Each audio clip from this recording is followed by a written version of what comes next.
I guess so, Nick. I feel like a Hollywood stunt woman about to be pushed off a cliff. Just do as I told you. There shouldn't be any danger. The Underwriters Association's going to feel awfully bad about having this nice new car wrecked. Not if it gets results, they won't. All right, hold tight. Here's the curve. And here we go.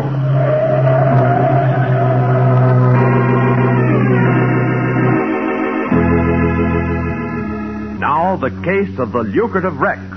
Today's exciting Nick Carter adventure brought to you by Old Dutch Cleanser. Our story begins with a young couple, Bob and Peggy Anderson, trying out their brand new car. Listen to that motor purr, Peggy. Oh, it feels good to be at the wheel of a new car again. Bob, this hill is steep. Maybe there's a curve at the bottom. If there were a curve, it would be marked. You don't see any marker, do you? No, but... Bob, there is a curve. Huh? Gosh, hold tight, Peggy. The fence! We're going through the fence!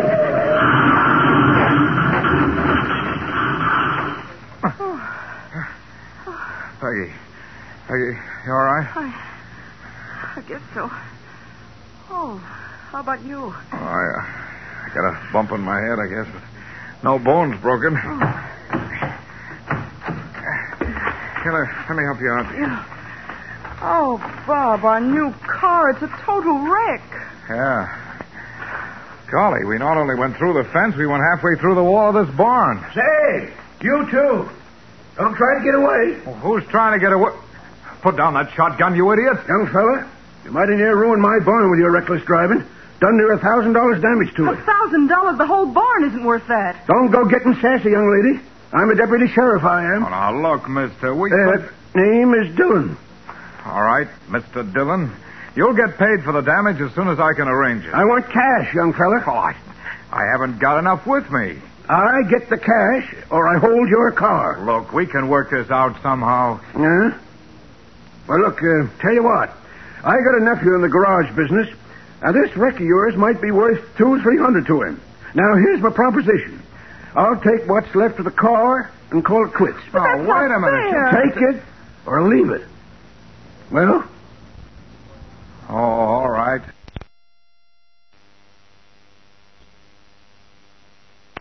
I'm licked.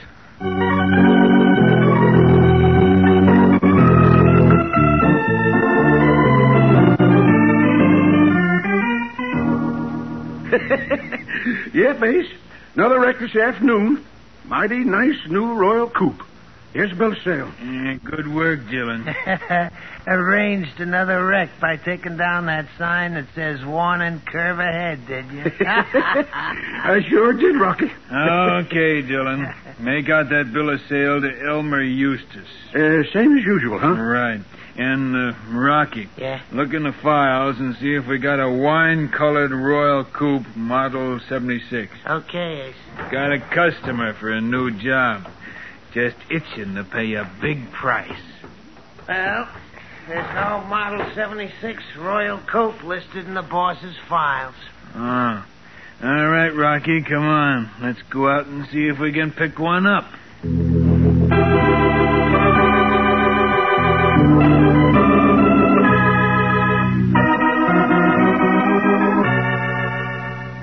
Well, there are the records, Mr. Carter. In the past 3 months, there's been a positive epidemic of thefts of new cars. But Mr. Benson, hasn't a single car been recovered? Not one. That's why the Underwriters Association is asking you to take the case. Very well. But I warn you, I'll have to have a free hand, no matter how strange my methods may seem. Of course. Now, what can we do for you first? I'd like a list of all the cars stolen in the last 3 months, together with the names of their owners. Certainly. Oh, Miss Collins. Yes, Mr. Benson. Have you the car theft file? Oh, yes, Mr. Benson. I thought you'd want it. Here it is. Oh, thank you. That's all right now, Miss Collins. Yes, Mr. Benson. Here you are, Mr. Carter. Anytime you want me, day or night, please call me. If I'm not in, call Miss Collins. Oh, here. Here's her home phone number, and here's mine. Thanks. Now, if you'll excuse me, I've got some work to do.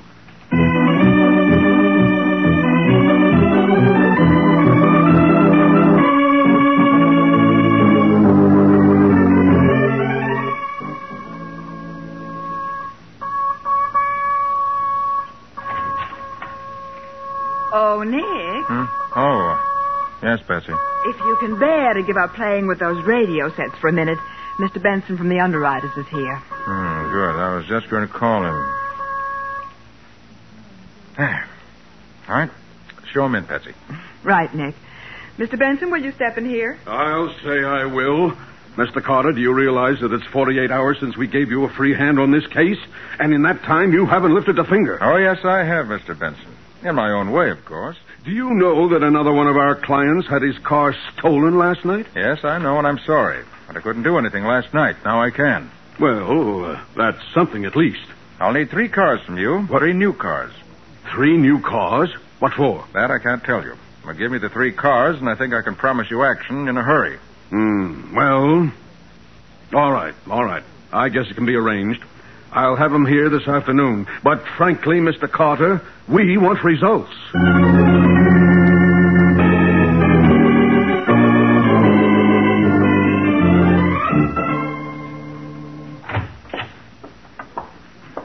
Well, Nick, I just left the last of those 3 cars at 7th and Washington Streets.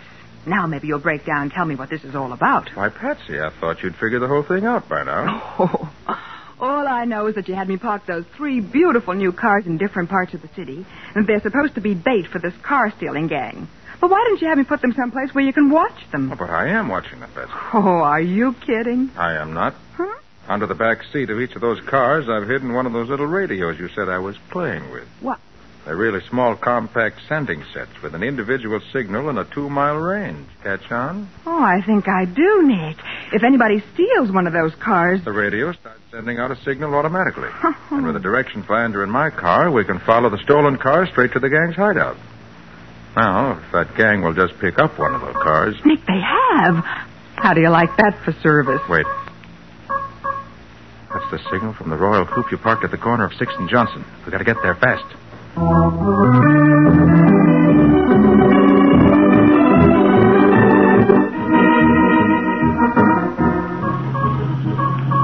must be straight ahead of us, Nick. The signal's been getting louder ever since we turned that last corner. Yeah. Thieves are taking it out this road. Must be headed for someplace in the suburbs. There's nothing in sight, except that big truck up ahead. Why don't you pass it? Because that wouldn't do any good. Huh? What do you mean? I mean, the stolen car's on that truck. What? Under that big canvas. Why, I never thought of that. Neither did I. Not until I saw that the truck was the only thing in sight. Pretty clever way of transporting a stolen car, isn't it? Oh, I'll say it is. Freight train coming. I better stop back here. I don't want to get too close to the truck. They might see... Nick, the truck's not stopping. Great Scott! They're going to try to get across the tracks in front of the train. Oh, Nick! Confound it, they made it. But we can't. And look at the length of this train. It must be a mile long. Worse than that, it's stopping. How do you like that? I don't. Before this darn thing gets out of our way, that truck will be so far away we won't be able to pick up the radio signal. Certainly looks as though luck's against us.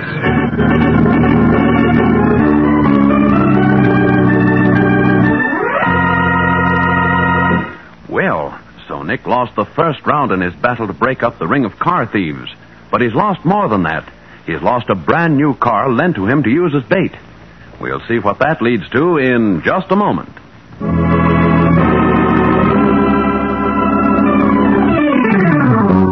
Now back to the case of the Lucrative Wrecks. Today's Nick Carter adventure brought to you by Old Dutch Cleanser. It is the following afternoon, and Nick and Patsy in Nick's car are cruising around town, hoping to pick up a signal from one of the other cars they planted as bait. Hadn't been for that doggone freight train, I might have the gang rounded up by now. Nick, listen. Huh? That's the signal from the radio in the Royal Coupe that they got away with. Yeah. It's getting louder. Now it's getting faint again. And did you notice that it got louder just as that wine-colored Royal Coupe ahead passed us? Hey, that's the car that was stolen from us. It's not getting away from us again. Going to force it to the curb. Hey, pull over. What's the big idea? Pull over and stop. Why, you stupid! Watch out! Say, what's going on here? You tried to wreck me. No, I didn't. I just want to stop you. That's a stolen car you're driving. Stolen car? You're crazy. I just bought it an hour ago. Paid spot cash for it. Maybe, but it's still a stolen car. Now, see here. I'm Judge Pearson, and if you think Judge Pearson, my name is Carter, Nick Carter. Oh, sure. I've heard of you, Mr. Carter. But I still say I bought this car legally. Look, here's the bill of sale.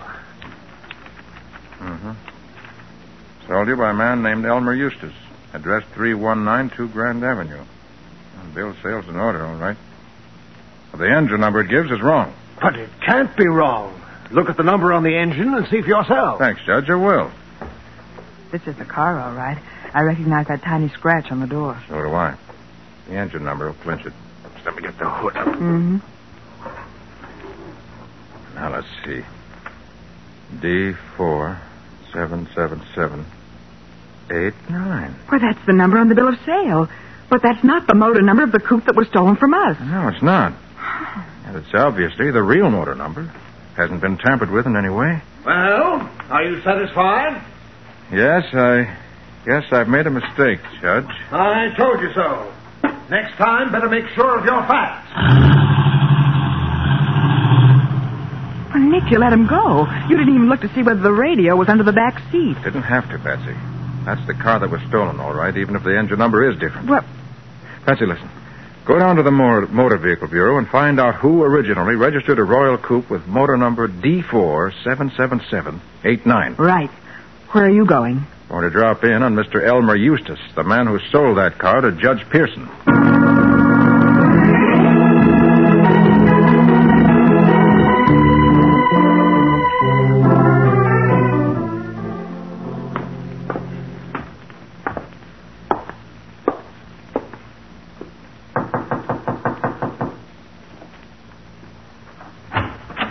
Yes? I'd like to speak to Mr. Eustace. Is he in? Yes, he's in, young man. But I don't know if he'll speak to you. I think he will. May I come in, please? Oh, no, young man. Elmer doesn't live here. He lives next door. Next door? Yes. Right there on the other side of the fence. But that's a cemetery. Yes.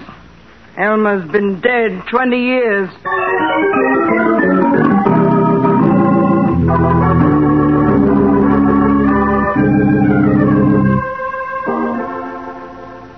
So Elmer Eustace has been dead for 20 years.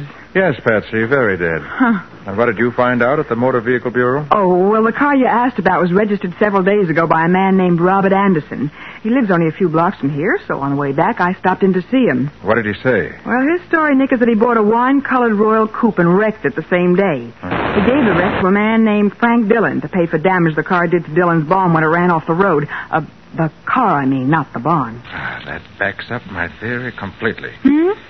Patsy, how would you like to join me in a nice cacophonic auto accident?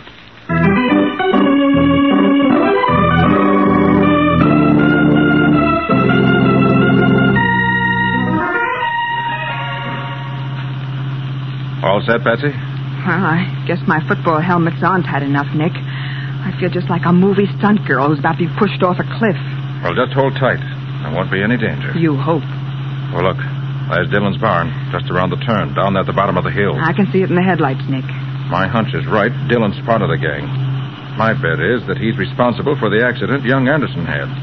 And somehow or other got Anderson to turn the wrecked car over to him. But if you think the gang also stole the Royal Coupe we used as bait... It was the same model as Anderson's, Patsy.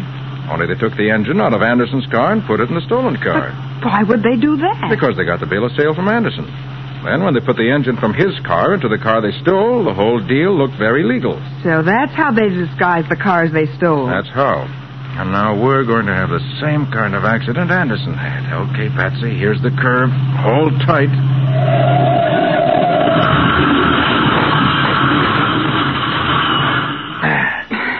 Are you all right, Patsy? Well, all things considered. Quick, give me your helmet. I'll put it in the suitcase with mine. Here you are, Nick. There. Now they're out of sight. Hey, you! Pretend to be unconscious, Patsy. I'm going to pick you up and carry you. I could learn to like this. Hey, you two! Don't try to get away. What do you mean, get away? We've had an accident. Yeah, I'll say you have. Darn near knocked my barn down. Must have done $1,000 worth of damage to it. I'll settle for the damage, but this lady's hurt. Got to get her in the house and call a doctor. What about my barn? I'll take care of that later. You can keep the car for security. Huh? Well, All right, come on this way. All right, I'm following you. And keep on following him, Carter. What? This is a gun against your back, so no funny business.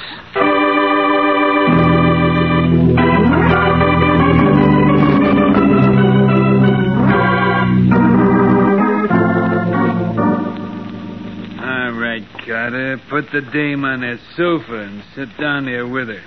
Anything you say. There you are, Patsy. Oh. Make yourself comfortable, Carter. Thanks. I'm calling the big boss to ask about your funeral. See that there are lots of flowers. Why? You won't be smelling them.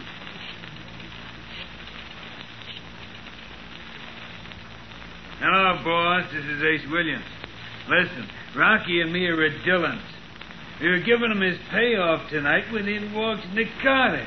Yeah, tried to pull a fake accident, but me and Rocky got the drop on him. Now, look, boys, I got an idea. He's already wrecked his car, see? So why don't we put it on the truck and haul it out to the old Morgan quarry? That's about 60 feet deep. Nick. Quiet. Sure, we can put him and the girl in the car and push it off. They're going to kill us. Easy, Patsy. We're not dead yet. That's the idea. Yeah, just a nice, clean accident. Okay, goodbye. Well, Carter, you can pick up the dame again. The four of us are going for a little ride. But only me and Rocky are coming back.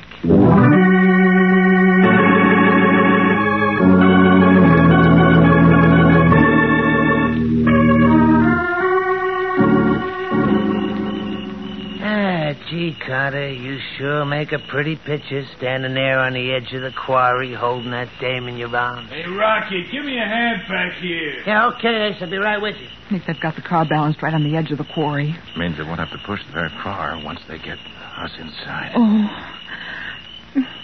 Patsy, how about a little swim? But why, Nick, are you... The quarry's almost filled with water. You can see it ripple in the moonlight. Yes. It's only about 20 feet from the top. Okay. We're going to pull a fast one on these thugs. Okay, Carter, we're all set. Now, if you want... That's what you think, Ace. Hold tight, Patsy. Hey! Hey, you can't! Hey, Rocky! They jumped into the quarry. All right, Patsy? I guess so. All right, take it easy now. Make as little noise as you can. They can't see us, but they might judge where we are by the sound. I think you're a wise guy, don't you, Carter? Let's see how you like this. And here's some more for good measure, Carter.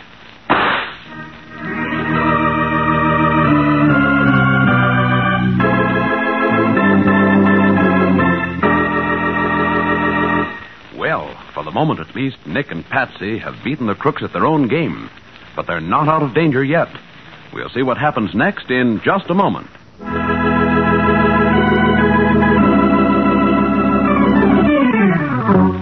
Now, back to the case of the Lucrative Wrecks. Today's adventure with Nick Carter, brought to you by Old Dutch Cleanser. We pick up our story with Nick and Patsy in the water in the old quarry. Ace and Rocky, standing at the edge of the quarry, are shooting at them through the darkness.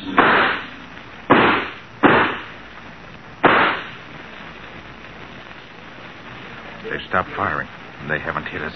That doesn't mean they won't. Stay close to the edge of the quarry, Patsy. They're right over us.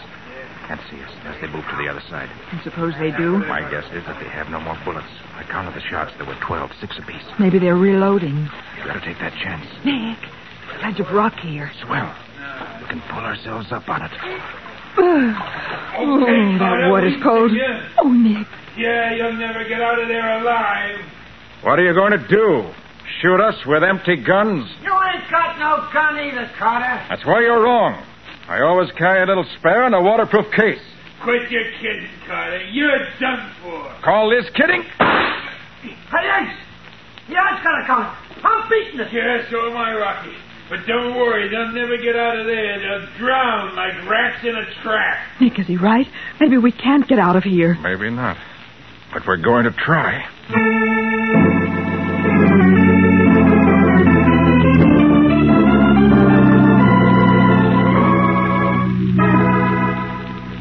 Well, Patsy, that wasn't so bad, was it? Oh, now that it's all over, it wasn't so bad. But for a few minutes, Nick, I thought we'd never live to get back here to the office. Well, we made it, and that's all that counts. Dry clothes help, too. I'm glad I have these extra things here at the office. What now, Nick? I've got an important phone call to make. As soon as I'm through, I'll get going again. Okay.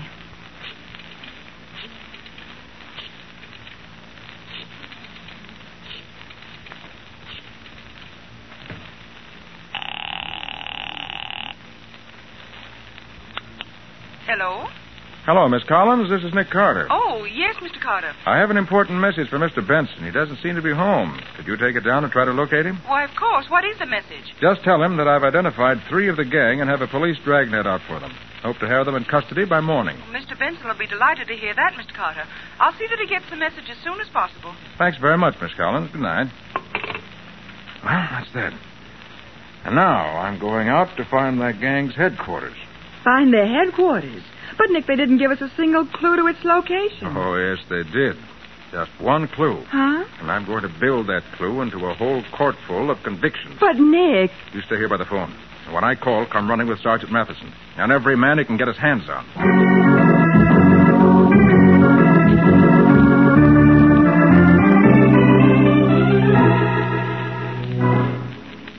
Now, look, you two. The boss will be here in a minute, and I'm doing the talking. You understand? Yeah, sure. Yeah, we understand. Yeah, that's the boss now. Open the door, Rocky. Yeah, sure, Ace.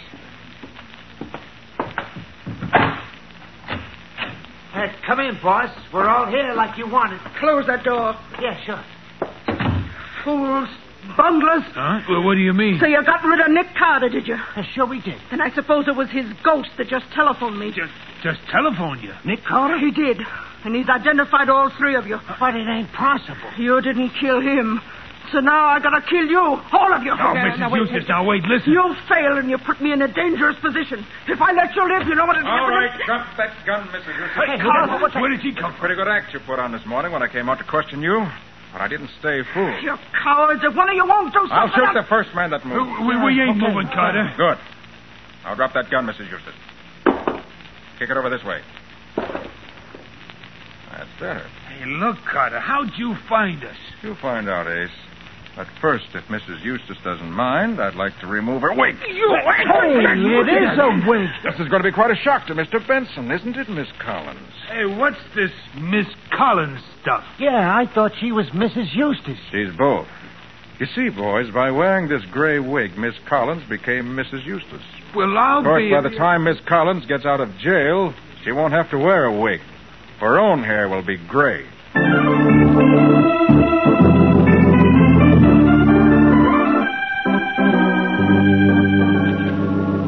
Well, I'll be darned.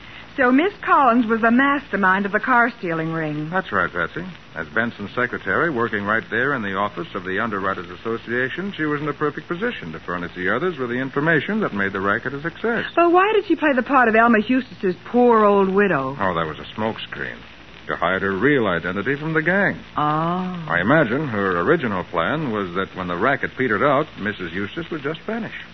And since none of the gang knew that she was also Miss Collins, they wouldn't be able to blackmail her later or implicate her in any way. But I still don't see what made you suspect her. That one clue I mentioned, Patsy. When Ace phoned from Dillon's place, I counted the clicks as he dialed. 333-444 was the number he called.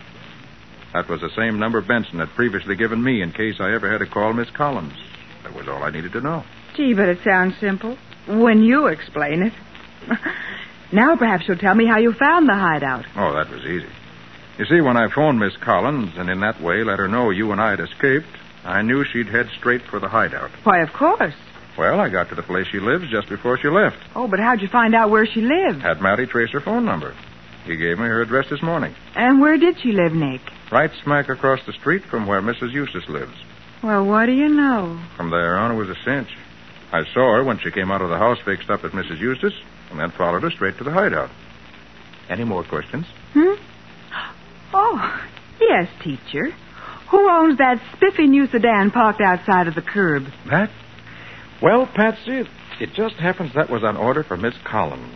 But since she won't be needing a car for 10 years or so, the underwriters bought it and insisted on presenting it to me. Oh, that's wonderful. Miss Bowen, may I give you a ride home? Why, Mr. Carter, it will be a pleasure. It isn't every day that a poor working girl... Oh, Nick, that truck. It's going to skid right into my car. Oh, Nick, if that isn't the darnest break. Here I get a brand new car and don't even get a chance to blow